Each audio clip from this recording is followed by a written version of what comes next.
Hi, my name is Kristen Lucibello. I'm a PhD student at the University of Toronto, and today I will be discussing our project, What's a Coach to Do? I would first like to acknowledge and thank my supervisor, Dr. Catherine Sabiston, and all the co-authors on this project. Engagement in sport provides a variety of different physical, psychological, and social benefits for adolescents.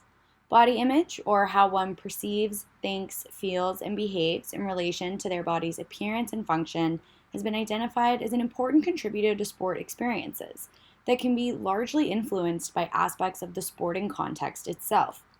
Coaches have been consistently identified as key agents in the perpetuation of body ideals, weight-related pressures, and negative body evaluations among girl athletes.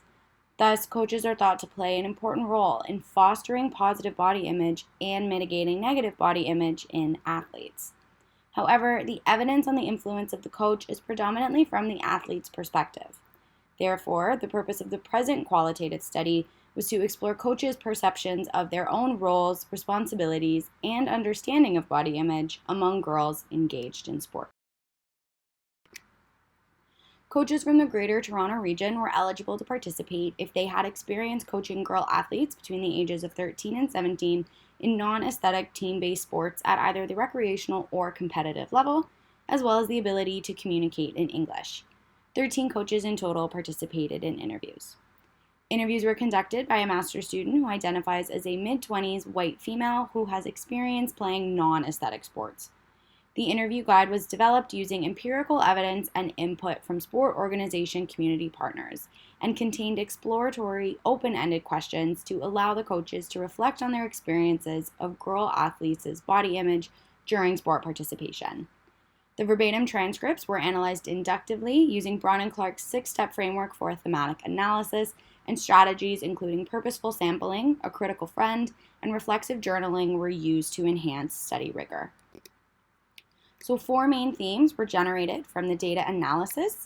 The elephant on the field describes how coaches perceived body image concerns to be prevalent among their athletes, manifesting through actions like covering the body posture, or different facial expressions. Despite this, coaches felt apprehensive about discussing body image due to a fear of harm and a lack of training, and this was particularly noted among male coaches. Agents of body image included parents and other coaches who made comments particularly about body weight and shape, which was perceived as normative within the sport environment.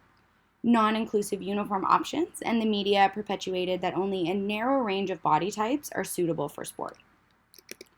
Coaches perceived that focusing on their athletes' skills as opposed to appearance was an important strategy to help mitigate body image concerns. While some coaches felt that body image could hinder their athletes' sport performance, others felt their athletes were capable of separating the two. Lastly, coaches identified the need for institutional interventions to provide resources to coaches surrounding body image, as well as more diverse athlete role models for girls beyond those portrayed in the media. Throughout the interviews, it was evident that coaches held a narrow conceptualization of body image as a predominantly negatively valenced construct related to how the body looks. Additionally, negative body image was often described as relevant only to higher weight athletes. Coaches' perspectives mirrored previous evidence from girl athletes, such that the sport environment is highly evaluative with respect to the body. Interestingly, the indirect mitigating strategies coaches employed, including cultivating a competence-focused environment, were consistent with empirical evidence related to body image.